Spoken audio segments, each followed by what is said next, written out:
A message from McAfee. I'd say howdy, but I'm not a real cowboy. And I'm not a real alien. We're deep fakes, and because of fakes like us, It's hard to tell what's real. unless you have McAfee. McAfee's scam detector automatically identifies text and email scams. And even deepfakes. And it works everywhere, even out on the range. But you're not even a real cowboy. If they're faking it, they're not making it past us. Get award-winning scam detection today. McAfee.com/keepitreal. Welcome to Good Morning Hospitality, your one-stop shop for the latest news, noteworthy trends, and thought-provoking discussions across the industry. From hotels to short-term rentals to all things travel and hospitality, you'll find each episode equips you with the information that you need to start your week. Join us on Good Morning Hospitality every Wednesday, wherever you get your podcasts.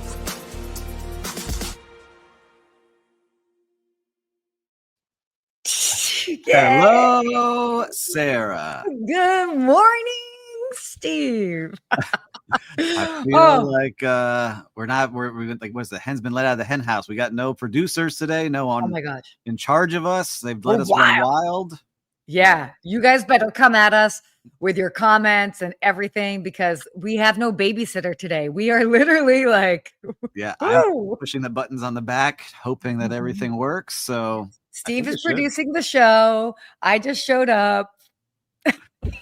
yeah, we're gonna put on a great show today. We've got a lot of good stuff. Of but- course. So obviously I see you're in your office in Miami. What's Oh, the temp happening in Miami? I saw there was Miami. crazy rain, by the way. crazy rain, and I love this was the moment that I was like, man, I'm so happy that I got that Ford Bronco earlier this year. Oh, yeah, waiting yeah. for these floods. Like I got the big You were boy Sasquatch Bronco, and I was cruising through the floods. Like, get out of my way, little cars.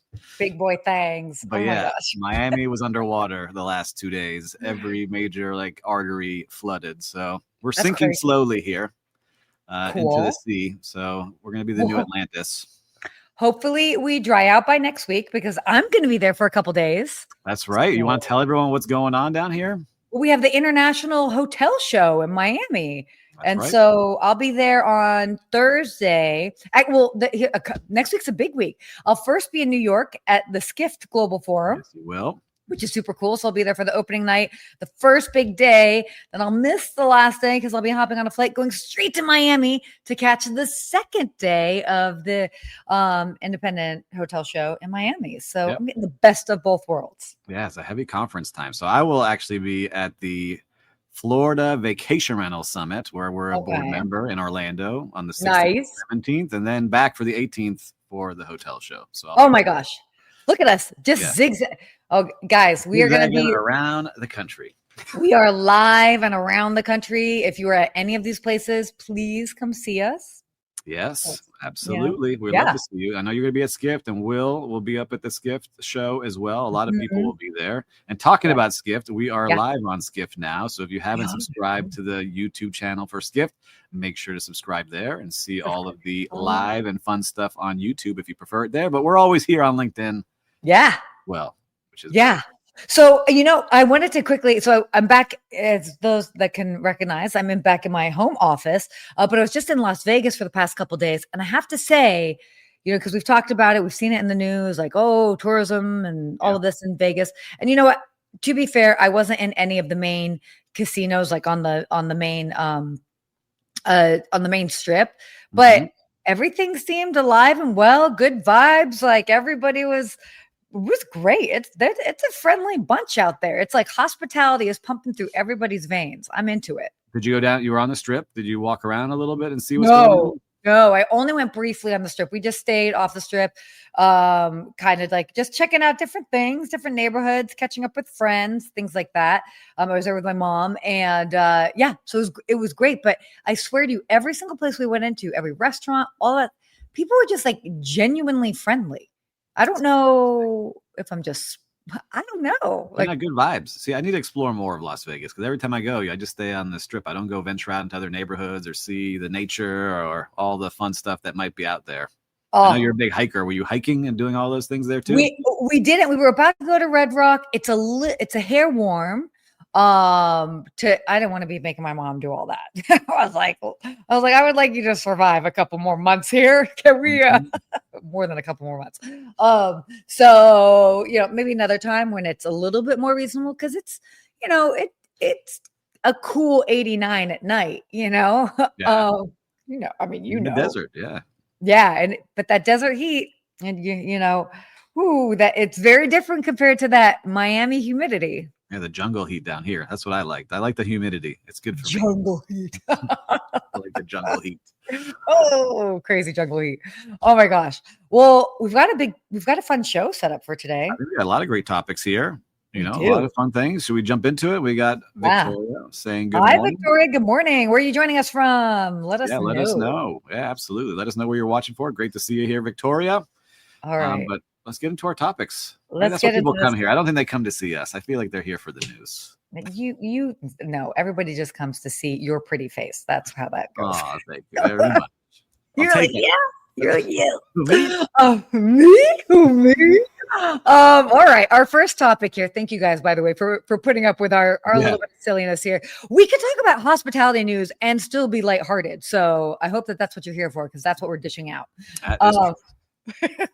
So our first topic here, I don't know how I feel about this, but the U.S. is tightening visa rules again. We talked about this last week. Things have changed even more. Expect even longer wait times. Now, what's basically going on with this? So in a nutshell, the U.S. is now requiring non-immigrant visa interviews to be scheduled only in the applicant's country of nationality or residence, eliminating third country interview options. Waivers for in-person interviews have been largely revoked. And there are new or increased fees, like a $250 visa integrity fee. And a higher ESTA costs have also been introduced. So obviously with all of this, increased wait times, all of that. Interesting. Yeah. It's going to be interesting how this impacts hospitality. Like they're saying right now, hotels, airlines, convention centers that are really dependent on all this international travel, we're starting to see it creep lower and lower, and it's getting a little nerve-wracking for some businesses, and they're trying to figure out how to get more of that domestic travel built in and get some other countries coming and really, have some of those, local visitor and convention bureaus overdrive, right, to make sure their cities stand out, to say, hey, still come here. Like I know the ones in Miami, the GMCVB does a great job of trying to get big events here and making it a place that people want to come. Yeah. I'm curious to see kind of what happens with FIFA soccer coming up in 10 months, I think is when it is. So how's that going to be with all these visas and travel? Will be interesting to see when especially you have the world. LA. Yeah, when the world coming to the US. I know Miami has some games, LA has some games. I forget the other cities that have them. But it's interesting. That's actually a very good point. I didn't even think about FIFA. I mean, it hit me this morning as I was watching because they were making some announcements here. Yeah. Tickets are on sale soon, and it's going to be. Well, I mean, that's supposed to be. I mean, I know, like, LA has been really looking forward to that, and obviously the Olympics.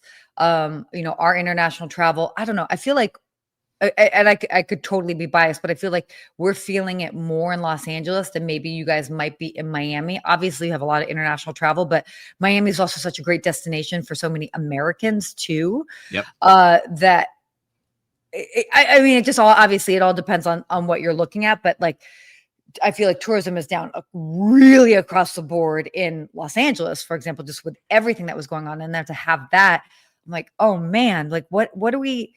It's going to be challenging. Yeah. Even this month, this September is historically the slowest month in South Florida, Miami for hotels. Okay. Lowest ADR, is usually this time of year, but occupancy now is very low. Usually you could like lower the rate and then occupancy would kind of go up there, but occupancy levels are very low in a lot of hotels right now. So it's interesting to see, I'm sure it's tied to a lot of different things. So economy, it's not just visas, but we're going to be watching this. I'm curious what you all see out on the streets or at your hotel. Yeah. Whatever cities you're in. Are you seeing it much slower than it was supposed to be at this time of year? Are you noticing less international travelers? Let us know here in the comments. We'd love to see what's really happening out there across the globe because we have so many viewers watching from so many different places. Yeah, that's wild. Wow, the FIFA thing, wow, as you can see, it's like it's hitting me. I mean, these are real big numbers. These are real things, and Mhm. I mean, we see it so firsthand because we're in the hospitality space. But I know not everybody works in hospitality, and I think that they kind of turn a blind eye to it. And by the way, it's not just hotels. We're also talking about restaurants Yeah, and other restaurants, things. Like, cafes, stores, tour guides, all these yeah, things that are part of, people traveling. the ecosystem. But I mean, even to the everyday, American living in and around any of these big cities, I think if you're not working in hospitality, maybe it's not really in your face. I think you'll notice it when you go to to restaurants.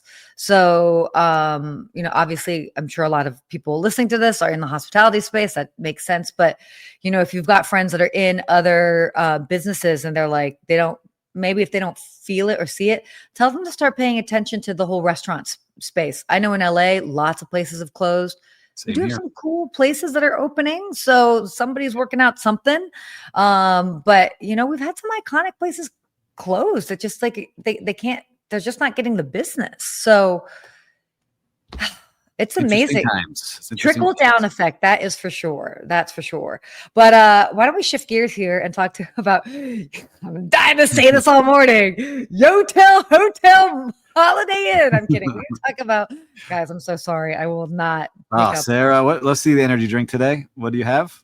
I have Celsius Got her sparkling. fired up today. So we've got the Mhm. Yotel hotel brand. Yes, What are the they Yotel. doing, Sarah?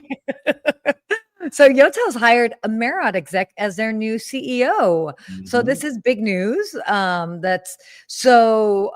You're more familiar with the Yotel? I've actually never worked with Yotel Yeah. before, but I know you were just mentioning that before. Yeah, we have a We. Yotel here in Miami, and so they're bringing in a Marriott veteran Mhm. as what Yotel really wants to scale their brand big time, and they are aiming to get its footprint up to 15,000 rooms by 2030. So that's a Yeah. big jump in just a short amount of time. And Hmm. what they have is a kind of interesting thing. So the one here in Miami is two Yeah. in one: is Yotel Hotel and Yotel Pad.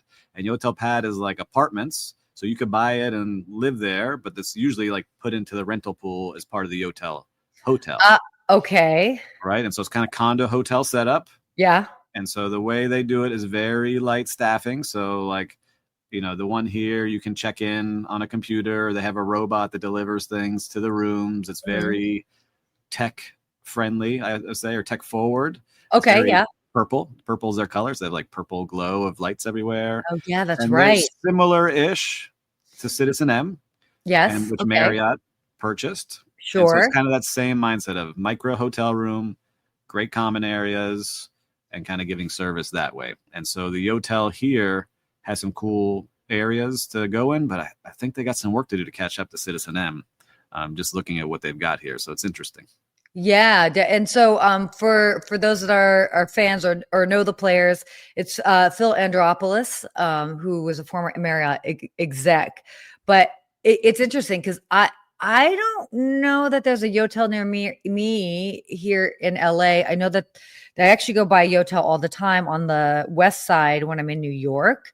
Mm-hmm. Um, and so they're definitely in key markets. This will be it'll be just curious just to see like how Yeah, they end up expanding. they do. They have a good brand. I think what the new CEO coming in said, he wants to reclaim the innovator status that they I like once that. had. So experimenting with leisure concepts and pushing tech while balancing automation with a human touch is his quote. And so Ooh. it really is that. I think the one here, they went a little too light on staff. I think they're making a comeback, and they really Mm. want their lobby to be a place that people hang out. And they opened up a little cafecito window. So if you're here in Yeah. Miami, you have a little Yeah. ventanita that you can go up to and Oh get my a gosh, we got all these coffee. accents. Oh my gosh, what's Sorry, happening? it's in Miami. Si quieres, podemos hacer este show en español, okay? Oh my whoa. Oh my gosh. See. Yeah. Anyway. Yeah. That's all. Yeah, I'm excited to see what Yotel does. I think they could be a cool brand, and I like that they do mix the world of vacation rental and hotel together. Yeah. So it's interesting to see. Yeah. No, it's cool. Well, speaking of, I mean, just more hotel news, let's kind of hop over to New York, where we'll be next week. Well, I will be Mhm. next week. The W New York in Union Square is reopening after $100 million renovation. That's a kind of stunning property, by the way. But this is an exciting thing. I mean, obviously, great location, fun property. I mean, we're also just seeing the W brand as it's just over the years. So this was definitely, yeah. I was gonna say, how are you feeling about W brand? Because I was thinking about this when I saw this headline. At one point, still a great brand, and the one in Miami Beach, I remember when it opened, it was like the place to be. Every celebrity there. It was hard to get in, like velvet rope, right? And I feel like the brand probably like Starwood, right? Yeah, it was still Starwood. Yeah. It wasn't Marriott at that time. And then Marriott owns them now when they bought Starwood. And I feel like it got a little bit watered down. But what are you seeing? Have you seen any W's? Have you stayed at W's and like sought them out? Oh, I love W's. I'm a big fan of the brand. I love their beds. I love their scent. I love the music theme. I'm a big music person, for those that know. Right. I got all of that. But yeah, I mean, I definitely, what you said, the sentiment that you said is that how it almost feels like it softened or got a little bit watered down, diluted. Yeah. Oh, Paul, thanks for chiming in on that. Balancing automation, the human touch is so important right now. It is true, Paul. A lot of hotels are trying to find that balance. So sorry, Sarah, we cut you off here. No, it's all good.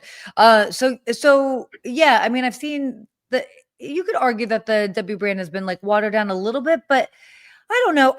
More so maybe than watered down is that there are just so many brands. That's true. And so, I mean, under every, whether it's under Marriott, under Hilton, under whatever it is, independent, like you name it, there's so many choices. Yes. I mean, I'm a fan. I love their whatever, whenever. The W in Nashville is one of my favorite hotels, and it is my favorite hotel in Nashville.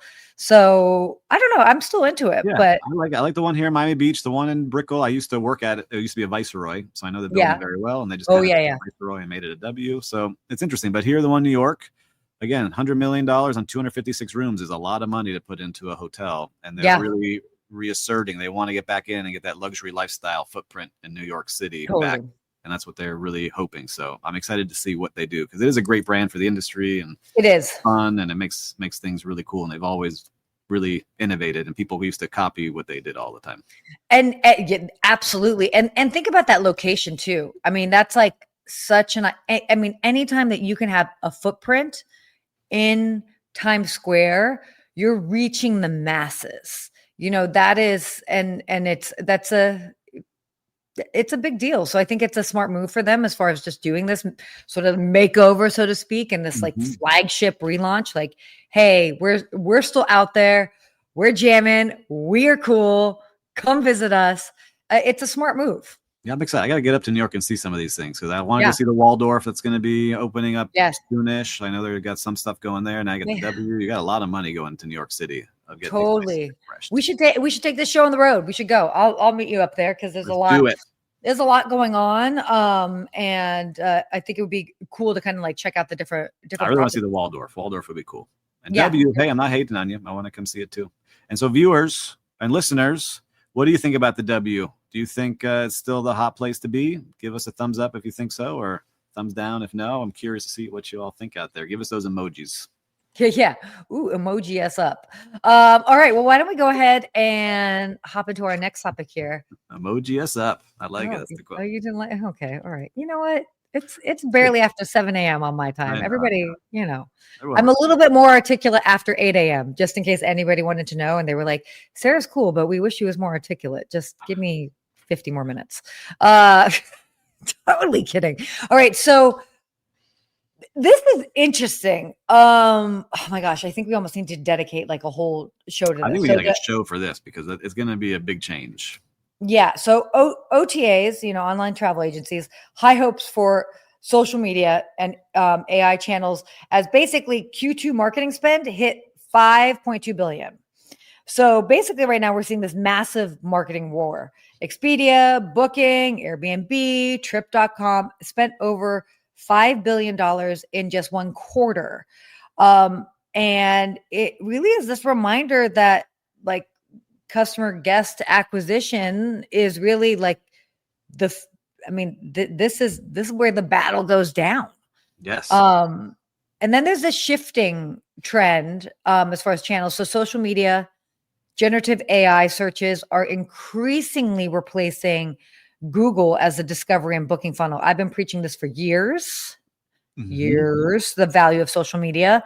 And it's like now they're kind of catching up to that, but on top of different ways that, like, people can book travel on TikTok, and other things. So I'm want to hear what you've got to say on this, because look, I think that this is going to be gigantic. I think it's going to only continue to explode. I've seen my search patterns completely change. I rarely use Google now. I'm big chat GPT. I'm big on looking at social once I get recommendations, and then looking at what users are actually posting. So user generated content, so I can get the real picture of what's happening. Absolutely. And I think that's going to continue. And really what I've learned from this and all of it is how much money is spent from OTAs to capture the views and attention of travelers, and how hard it is for hotels and independents to get their direct bookings. You have to spend so much money just to do that. It's like the OTAs have billions they're spending in just a quarter, 5 billion in one quarter, right? Is how much they're spending to get the viewers' attention to book through them, and they get them to your hotel. So you always have to try, once they're on site, to get them to rebook directly with you, because to compete head to head with some of these OTAs is ultra difficult. And you see it with all of Airbnb and Booking and Expedia and Trip.com and all these other major players that are spending money. It's crazy. Which, again, they've got a lot of responsibility. The OTAs, it's not just one hotel, it's all the hotels. So, and they're trying to get people in the ecosystem as well. So it's not like it's evil doing per se, but obviously like in what they, in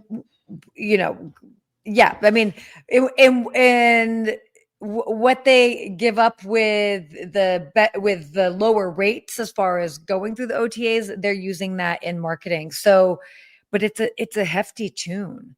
That's wild. What I like about this too, and I'm excited about, is the social media part. We talked about this 2 weeks ago with the TikTok travel. And I think Instagram is going to have that very soon, and all the other kind of, like, I think people now, like, I laugh a little bit. It's like, hey, like a year ago, I did those 50 hotels in 50 days. There was nothing like this. But if I could throw a link on there and people could book, and all of a sudden you can start generating some income as a OTA influencer. It's pretty amazing to see. Like, people could create entire careers of just doing this. There's a lot of people doing it like you now and other influencers, but in a different way, where you're not having to go to the hotel to say, hey, pay me this and I'll post about it. It's like, I'm going to post it, and if people book it, I get my commission. Even better. Yeah. No, and it's going to be great. It's like, I was looking at, fun fact, I was looking at building out something like this like 8 years ago. I didn't have the actual like work bandwidth. I was still at a hotel. I was running my brand. Like, I'm like, oh my gosh, how am I supposed to build a tech brand? But like, this has been, point is that this has been needed in the space for quite some time. And it's like, so it just took kind of like the right timing, the right connections, because again, it's like, what are you going to do? Build a third-party app, then you can white label something like Booking or this to get the actual quote unquote inventory. But then, it's like, then you need the user base. So, and it just makes sense for some place, like, obviously when you would build that out, and hope that something like an TikTok or an Instagram or, Meta would end up buying it. But I mean, that was the game plan for quite some time. So to see this come to fruition finally is great. I mean, I love it. I'm excited because, like, I was trying to Frankenstein it like you were, right? I was like, all right, I'm going to make this video. I have my affiliate link from Booking. I'm going to put that link in the bottom here, click the link, but then it wasn't trackable. I was like, all right, I'm going to go with Fora. I got my travel. You did?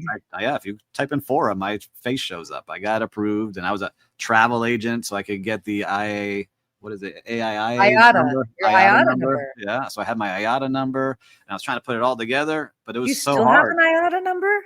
Yeah, I still have it. Yeah. Oh my gosh, we need to talk after the show here. Okay, cool. No, I didn't know this. I was trying to piece it together, but now if you have TikTok and hopefully the other channels, so you just post that video and link the hotel on the back end, and then you can be trackable. Like, oh, Steve and Sarah sent this many bookings to the W New York after talking about them today. Completely. Yup. Very much so. Yeah, that's definitely an interesting place to be in. But I mean, again, this is the future of it, and I think it's just going to grow and expand like exponentially, very, very, very quickly. So, A yeah, lot coming up, a lot. But we could do a lots. whole show on that. I know a lot of our viewers, like Paul Manzi, if you're still watching, I know we can't talk about where, but we're working on something that has a big day pass portal, right? And so it's just Cool. interesting to see like all these fun, interesting things out there that are popping off. Yeah, this is cool. So wait, why don't we go ahead? Because I'm looking at the time here. We got Oh, yeah, we two don't more have a producer. topics. We don't have a producer yelling at us to hurry up.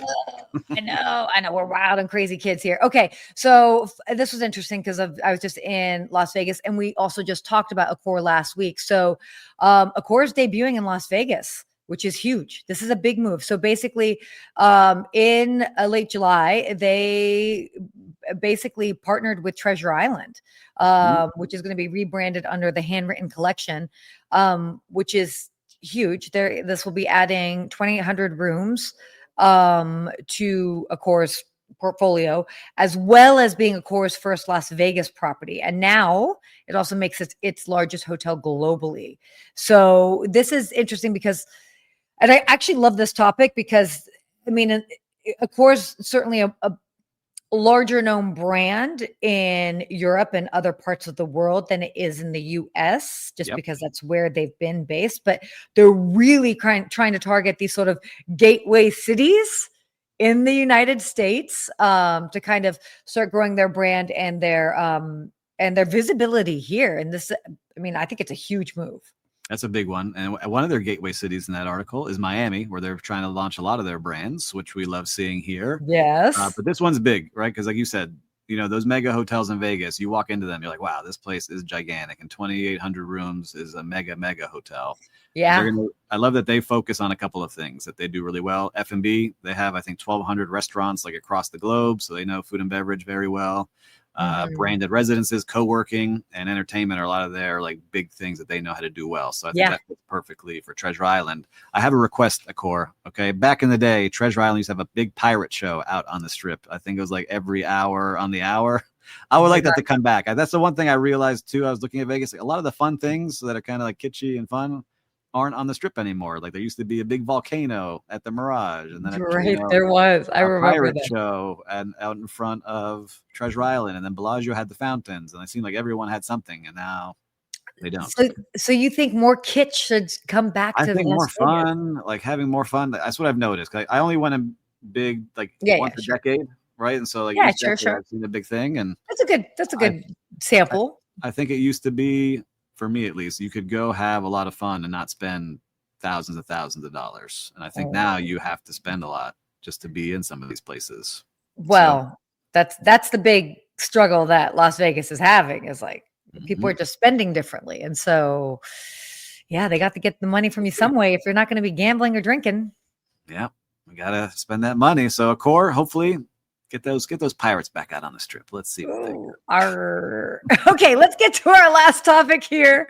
You're welcome. I just All right, we're going to talk about JetBlue. They have launched a new platform for reducing flight emissions, which is pretty neat. So they're basically the first U.S. airline to adopt this AI-powered platform, giving pilots real-time fuel efficiency insights. So the goal with this is to target 73,000 gallons in savings per month. So this is kind of cool. It's part of their Jet Forward strategy, which is right? Like they're really moving toward being extra sustainable. We always talk about sustainability and how we like that. And I know it also helps their bottom line if they can save on that gasoline, and hopefully they can put that money to work somewhere else. And look, all these hard to have an airline. We just talked about Spirit last week going bankrupt again, right? Yep. You got to be efficient in what you're doing. And if it's good for the planet and you can use technology to really speed this up, I know we're all about that. We're all big fans of seeing that happen. Completely. So that's great. And I mean, again, I mean, the more that we can see the different airlines making, I mean, all of them that have very strong sustainability focused programs, but this is a big move for JetBlue. So shout out to them. All right. Things. Real-time recap. What have you Real been time seeing? recap. Yeah, we want to be mindful of the time. So real time recap. What's happening in the streets of hospitality? You should go first. I should go first. I will I can go say first if you would like, because I got a lot to say. go first. Go first. Okay. I haven't. Yeah, you formulate your thoughts. So, we were kind of talking about this ahead of time. So I was in Las Vegas for the past like 5-6 days, and I will say this: the hospitality spirit is alive and well there. I was just everywhere I went off the strip, everyone was just so nice and like genuinely nice. And the conversations we were having, I was with my mom, and we were just like meeting all these people, and it was this breath of fresh air to just have great hospitality in like a local like sandwich shop. And like we would go to the gym and like these types of places where I sometimes feel like that's lost in a little bit of some other big cities. And I'm traveling all the time. I'm always interacting with people. I'm pleasant 98% of the time. I mean, I'm human. I'm sure I'm 99. I might get a little like direct. That when I'm cranky, I'm direct. But it was just not like it felt good. And so I don't know. I want to kind of examine that a little bit more. Like, what are we missing in some of these other places where people are not? And by the way, all different generations, because I know that's a big thing that people, oh yeah, well, younger generations, like they're just glued to their phones and they don't know how to interact with people. And I'm like, I was seeing like 20-year-olds have amazing conversations with my mother. So like, I don't know, like what's going on, what's in the water there versus some of these other cities where people are just like, next, please. That. I don't know. Yes. I love it. I think it feels almost like Southern hospitality, but out in the desert is what it feels like. Yeah. A little bit. Yeah. When I was there, it was great service too.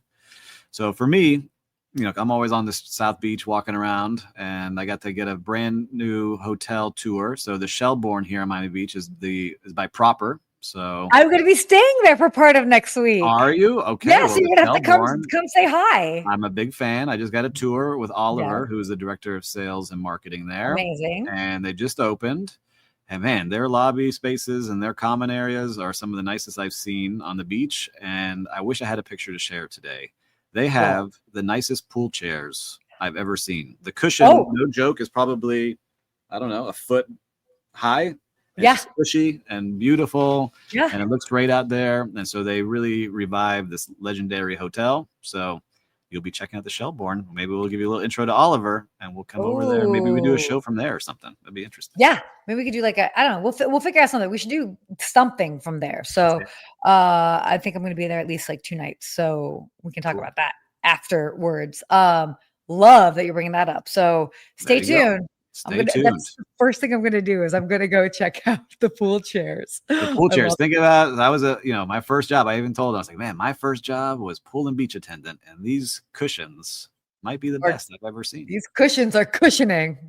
All right, let's see if I know how to produce our show. Quote of the week. Oh, there it goes. Why don't you read it for us there? Okay, fine. Hospitality is present when something happens for you. It is absent when something happens to you. Our good friend, Danny Meyer. For those that know him, obviously setting the table and all the other things. It's happening for you. We're thinking about you. We are anticipating you. We want something good for you. When it's happening to you, it's like more like you said, next order. Okay, here you go. Very transactional. Something so simple as the difference between the word for and to. I love that because I think it just right. It's for you. Right. Yeah. That's what I like about that. It reframes so much of what we're thinking about again when it comes to hospitality. And I love, and by the way, the reason why we do these quotes is I know a lot of you, we've been working in the industry for a long time. You know this, and maybe you haven't thought about it in a different way to pinpoint it, or you just haven't thought about it in a while. And so I know the hope, certainly like from my end, when it came to coming up with these quotes, is to just like help us like look at what we do with fresh eyes. Because we know it's, even though every day is different, it's a lot, especially if you've been in the industry for a while. So that's the hope with these quotes. So hopefully that lands with you and just kind of gives a little bit of an extra spark to what you're doing throughout the rest of the week. I love it. Yeah, I love it. Love to end on that high note. So, Wow. listeners and viewers, I'm supposed to hit this button that says end stream, and it should play an outro video. And I don't know if it will. So, what do you think? We're going to hit this button right now. I think we're going to stay hospitable in the meantime. Stay hospitable, everyone. See you guys next week. I'm pushing the button. Let's see.